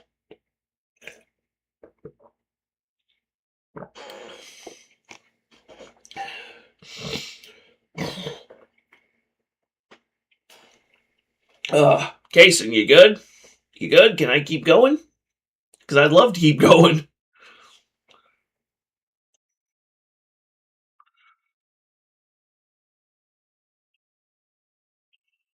Actually, you know what? While I'm waiting on you...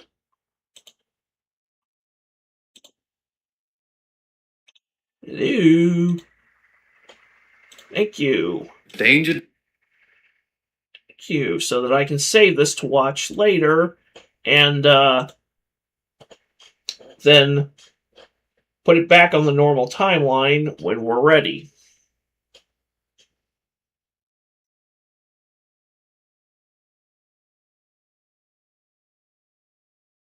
All right.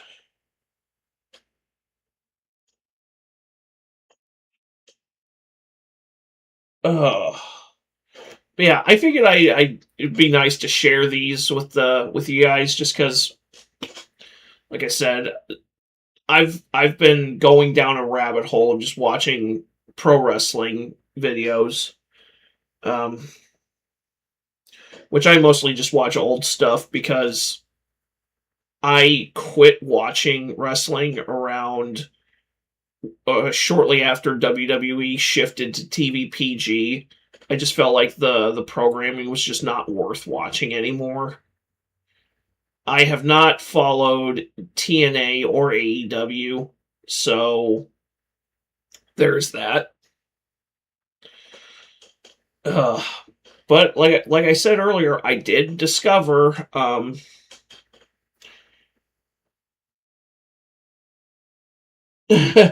let's go. Robin Williams getting his testicles dragged to go to the hospital so wife can give birth.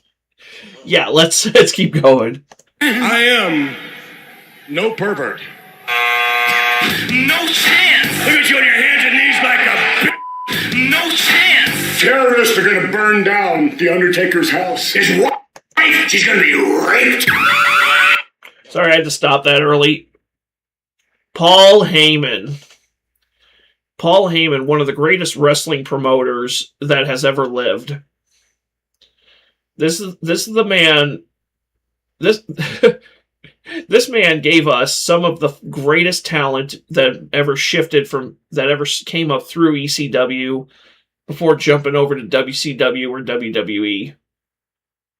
Steve Austin, after he was fired from WCW and before he was picked up by WWE, had a really solid run through ECW under Paul Heyman. Hallelujah! Please call my name. Hallelujah! Hallelujah! Please call my name. Hallelujah and amen. Please call my name. If you want to know what that's about, there was an entire storyline in 2005, 2006 where Vince McMahon's character on Monday Night Raw founded his own religion called McMahonism. Literally where the whole Mr. McMahon character tried to make it out like he is God. This is a thing that Vince McMahon wrote for himself on Monday Night Raw. You may not realize this, but you're an African American. No chance. Hey, boys, check it out. There's a member of the Taliban. Don't do drugs. Thank you very much. Says the guy who, at 61 years of age, was on more gear than half of his own roster. Don't do drugs. Thank you very much. And all the rest of you people can go straight to hell. No chance. Life sucks, and then you die. No chance. It's me, Austin. No chance. You're fired. No chance. The new Mrs. McMahon is going to be about your age. What a horrible thing to tell your daughter, especially when you're still technically married. Yeah, there was a whole storyline. Thanks for closed captioning reality.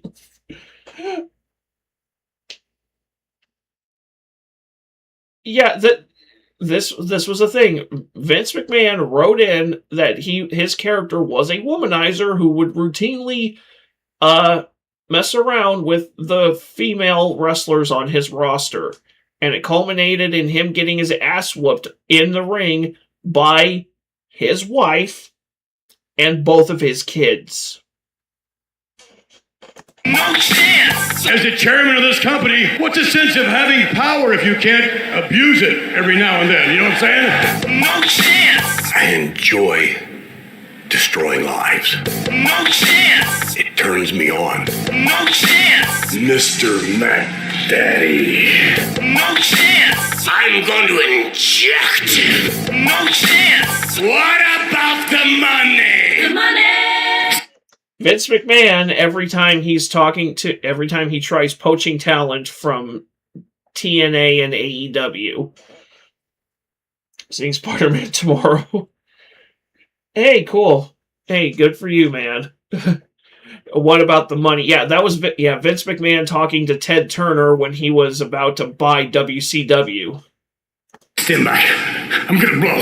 No chance! My daughter Stephanie, now she's in labor. That bitch!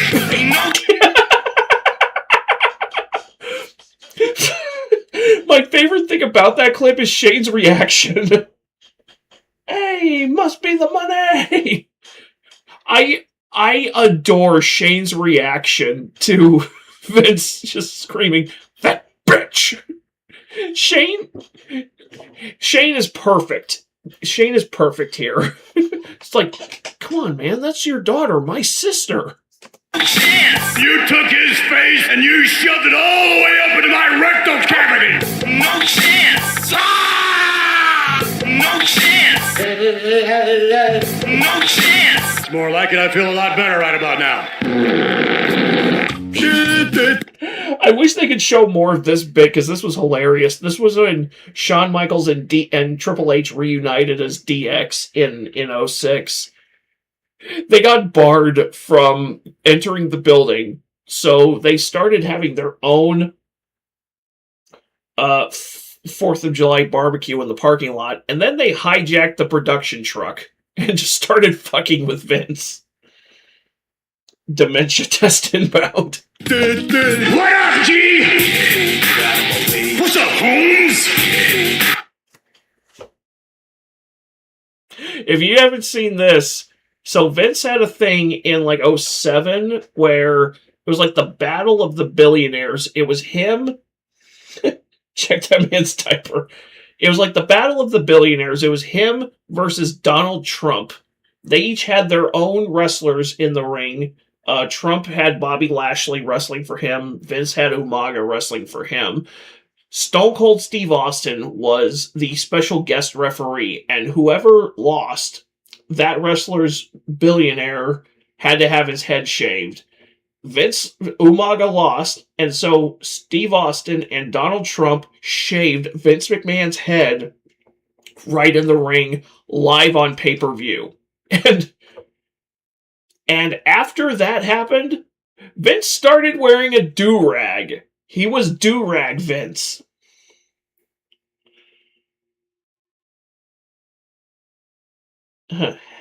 Haven't seen a Spider-Man movie in theater since 2007. I still say Wish brand liquor.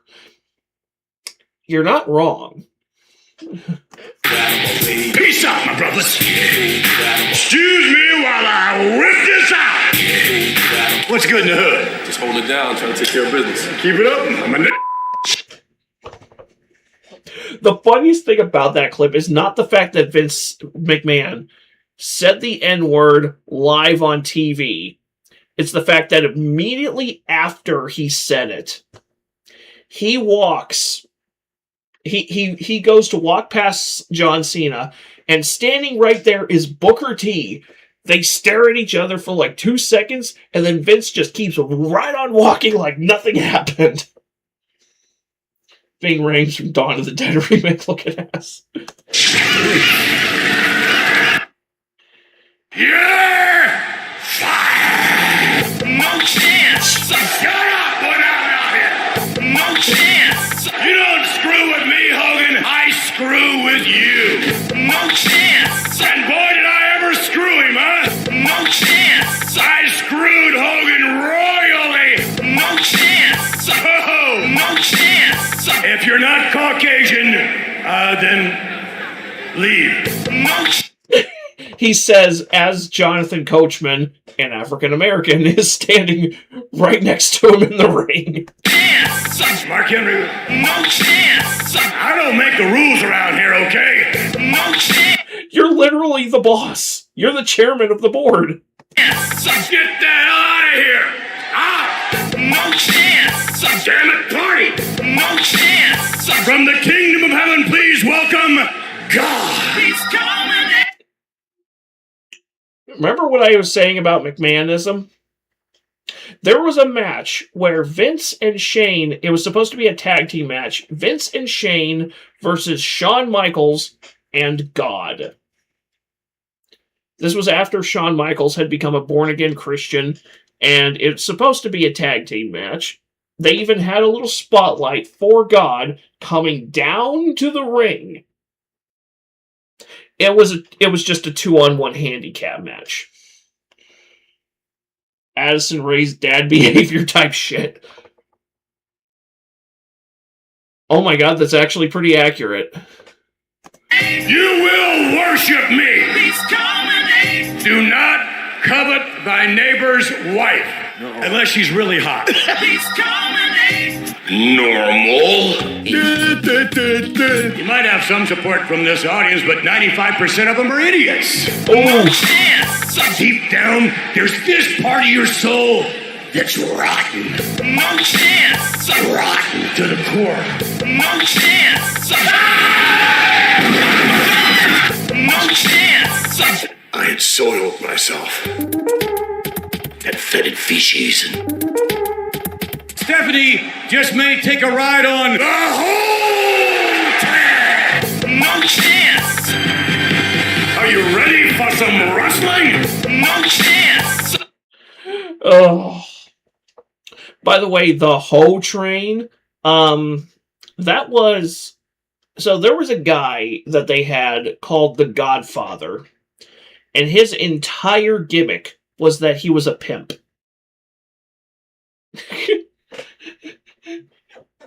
There were guys... Hold up, I gotta move this up here. 15 Dumbest Criminals Ever, so we can cap off the stream with that. Oh. And while I'm down here, before I forget, I should probably move this up. But yeah, there was a guy... People forget that WWE used to have some insane, like... Even the mid-card talents were pretty, like... You didn't have to just like The Rock or Stone Cold Steve Austin.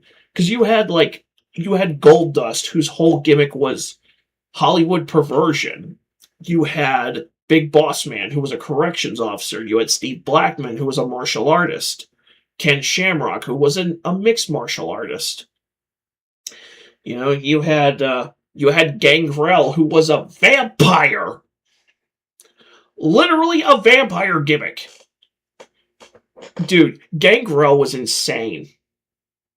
His entrance, Gangrel's entrance, he would rise up through a ring of fucking fire with a goblet in hand that the idea was that it was filled with human blood, and he would walk down to the ring, walk up the steps, get on the apron, turn around, take a swig, and spit it all out. Spray it all out over the first 3 rows. One time, supposedly, some of that spray actually hit Trump. Because Trump was a big, big pro wrestling fan. And actually a pretty close friend of the McMahons. Alright, so now that we have this out of the way, I can now properly fix the cropping on this.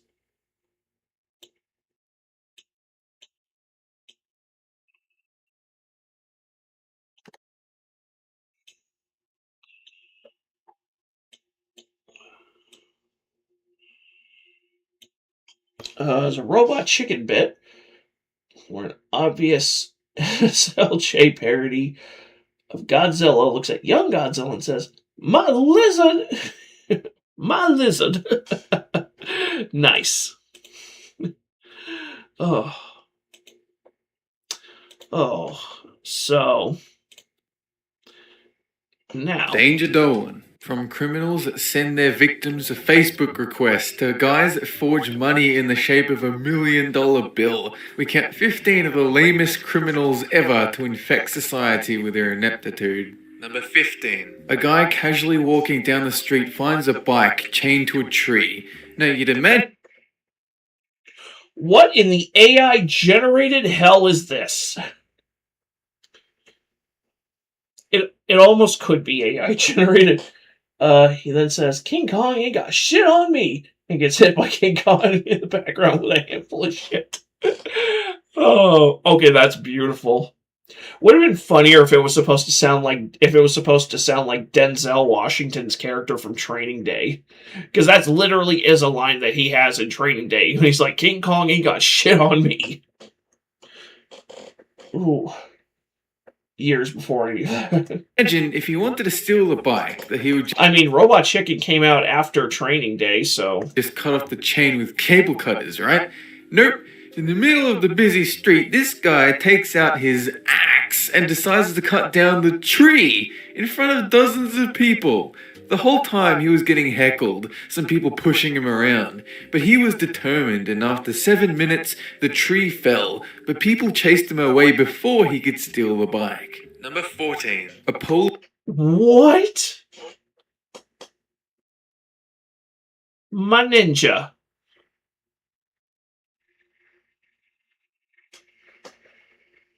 How many Tide Pods did you eat? But people chased him away before he could steal the bike. Number 14. A Polish author called Christian Bala, who brutally murdered another person in the year 2000. He was never caught, and he kept writing his novels.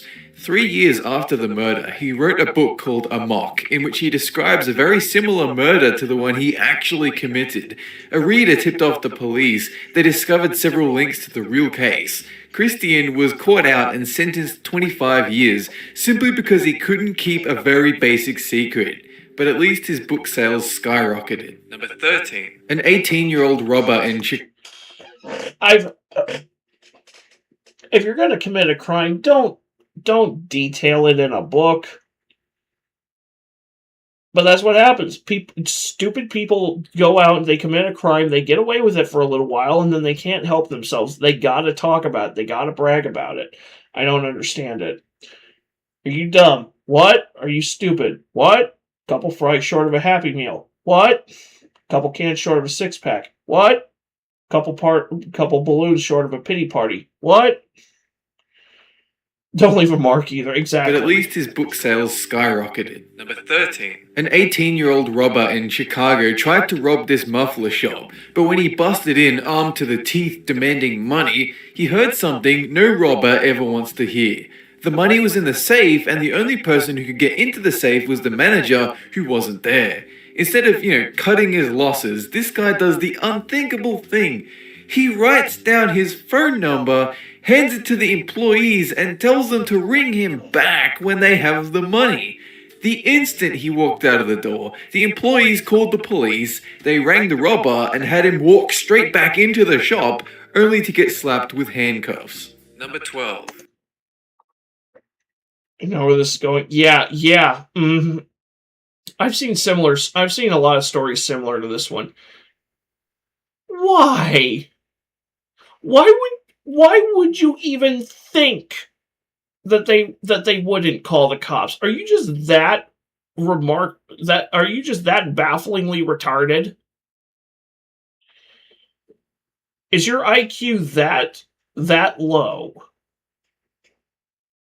This one criminal called Christopher Cron was so terrible at his profession that he actually made an instructional video on how not to commit burglary. He cites this one time he broke into a store. The alarm tripped, but he didn't leave, even though it was blaring in his ears. The security company rang the store's phone only for Kron to pick it up and supply them with his real name.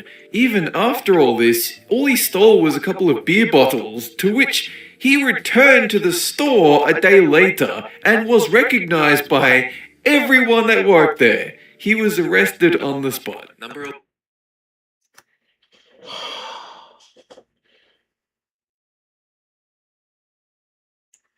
Tale as old as time, song as old as rhyme. Don't be a dumb shit. Jesus. Lord Almighty, God. 11. A thief that stole this woman's purse was in such a rush that he left behind 2 bags, both of which contained critical information for the case. For some reason, he had been carrying around his own birth certificate, and just as damning, a note from his own mother. What boggles the mind is, if you've decided to steal belongings, why wouldn't you leave your goddamn birth certificate at home, or, and here's a thought, not carry bags full of ID, and then forget you have them? Number 10. Your mother must be so proud of you. Why are you literally, who carries their birth certificate around? Just like who carries their social security card around? You don't do like that one Leslie Nielsen movie where everyone just fucking, oh yeah, that was in Naked Gun 33 1/3. Yeah, the big collective facepalm scene. Ugh. A 40-year-old criminal called Daniel Glenn who tried to rob a convenience store in Ontario by calling the person that worked there to ask them how much money they had in the cash register. The instant the call ended, the employee got the police down there, where they found Daniel skulking nearby and then arrested him. Amazingly, Daniel had already tried this tactic several times before, ringing ahead to make sure the store had money ready for him to collect. Number 9. If it didn't work the first time, which I don't know why you would expect it to work the first time at all. Oh god, that fucking image is cursed. That image is so cursed, dude. That brain was supposed to be fully developed 15 years prior. It really was. This image is so goddamn cursed.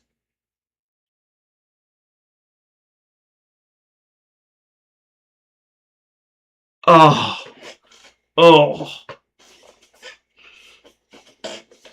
Dude looks like those milkers from Mad Max Fury Road. Ugh. Thank God I never joined a chat room. SVU scared me off of that. Yeah. Boom, boom. Yeah. A Swedish man browsing a certain dating website was annoyed that the 13-year-old girl he'd been attempting to sleep with did not turn up at their date. He'd given her almost $100 as an advance payment, but after she started to ignore him, he tried to get himself justice by ringing her father to demand she provide a refund because she wouldn't sleep with him. Suffice to say, the Swedish man did not get a refund. Suffice to say, his plan would backfire very, very hard. Number 8.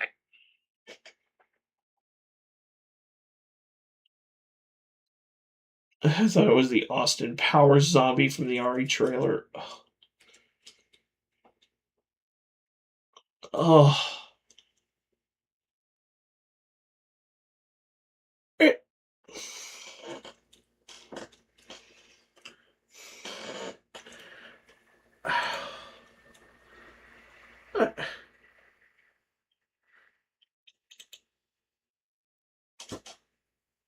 You're serious? Hey, I can be stupid too. What the fuck? Am I hearing this shit correctly? Oh, you heard it correctly. Oh my god. 8. This one criminal took this woman's cell phone and almost got away with it, except when later on he decided to send her a Facebook friend request. She immediately recognized him from his 500 plus photos and got his name, Juan Gonzalez Jr. He was arrested and charged with second-degree burglary and felony theft, but most of all, he was charged with being a gigantic idiot. Number 7.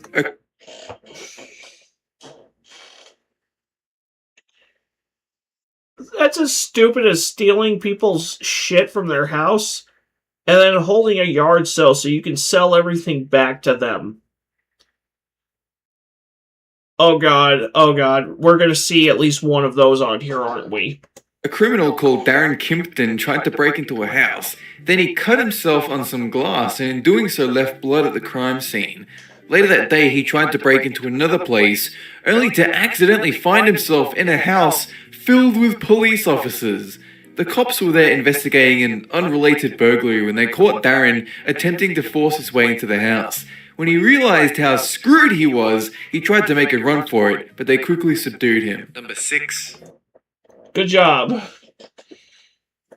That's like the dipshit who broke into a house, took a selfie on the phone, and left. Oh my god, I've seen that one. I'm pretty sure I've seen that one. Oh my god. Or the ones where they stole a Polaroid camera and they took a photo of themselves and the picture came out, but they didn't realize that it actually takes a minute or two for the picture to fully develop. So they thought the camera was broken, so they just left the camera in a trash can with the photos they took, and the police used the pictures to identify them. Idiots. An older woman who, like all of us, turned to the police in her time of crisis, but her issue was a bit dodgy. She walked up to a police officer and asked for help in getting money back because the cocaine she had bought turned out to be low quality. She even showed the officer the cocaine and then immediately found herself under arrest because, well, she showed an officer the cocaine. Number 5.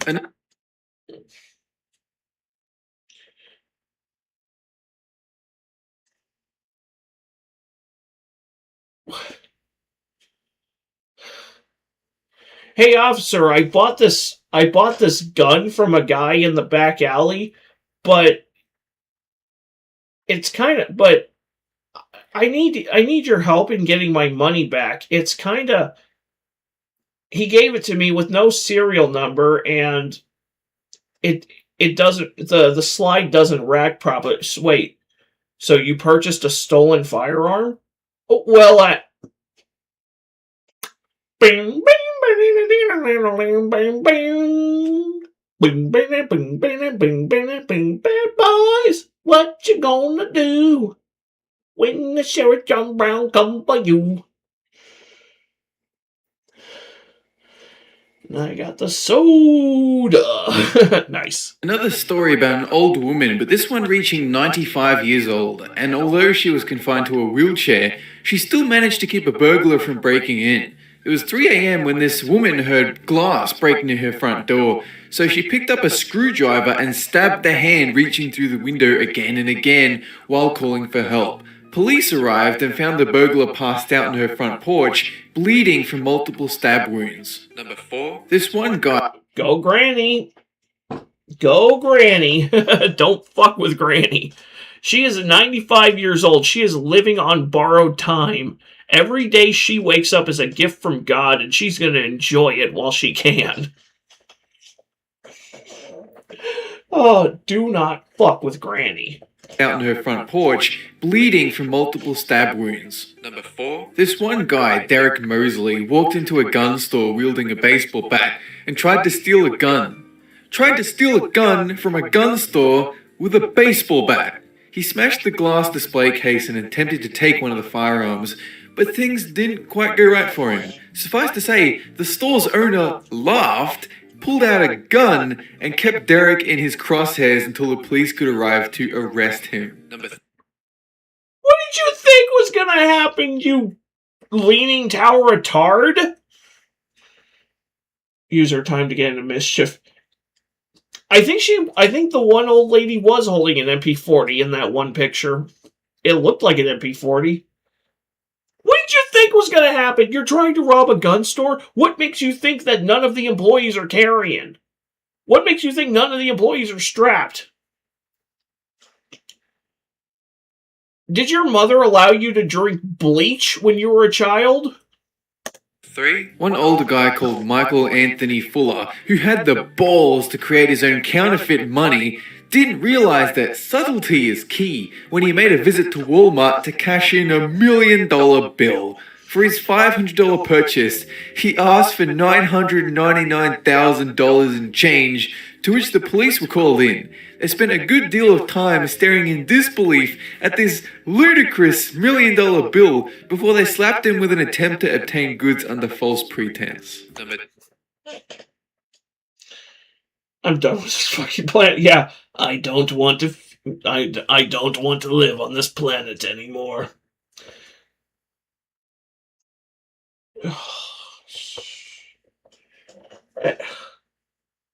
I remember hearing about that story. Oh my god. He asked the clerk he presented the clerk with $1 million bill and expected change. We don't keep that kind of money. You're gonna have to go to the cigarette counter for that. Jesus. 2. A 48-year-old criminal called Dennis Hawkins, who unsuccessfully tried to rob a bank on 2 separate occasions wearing an amazing disguise. He wore a blonde wig, fake breasts, clown pants, and a goatee, trying to pass himself off as the burliest woman imaginable, with nothing covering his face, which made him the most conspicuous man on Earth. A gas station attendant later reported some idiot dressed like a woman had tried to steal a car, and police nabbed him up straight away. I'm pretty sure I saw that on, like, America's Dumbest Criminals. Mother of God, yeah. I'm fairly positive I saw that story pop up on America's Dumbest Criminals. It wouldn't shock me.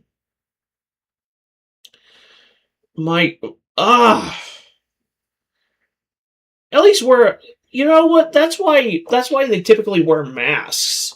Why armed robbers typically wear masks or cover their faces. Like, idiots. A 21-year-old guy called Frank Singleton just released from jail. The very first thing he did after getting released was to visit the prison parking lot and carjack a woman. Even though he was successful, he got in the car and realized he didn't know how to drive a manual. He was sent back to jail immediately. The police asked him why he did it, why he couldn't even wait more than a few minutes to return to his life of crime, to which Frank replied, "I didn't feel like walking." That's it for this countdown. And have a good one! Idiot dressed like a woman, that narrows it down this day and age. Oh, dude. How stupid.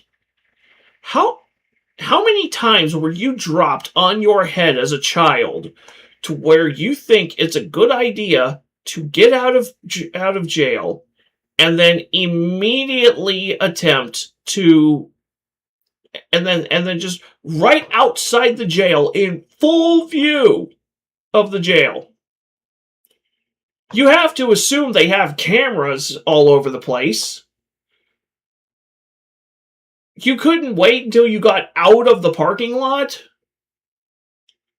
Like they said, you couldn't have waited a few minutes to get out of the parking lot? Morons. Just idiots and retards.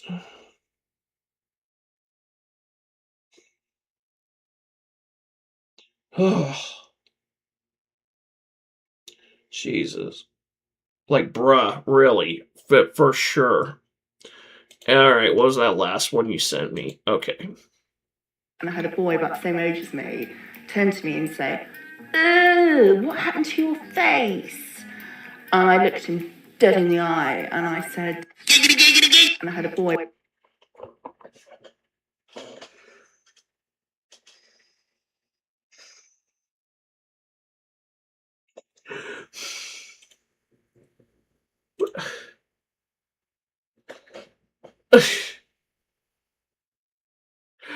Oh my god.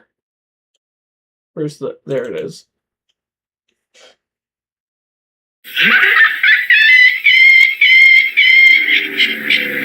Oh my lord. Kason, brother. I'm gonna save that to the playlist just so I can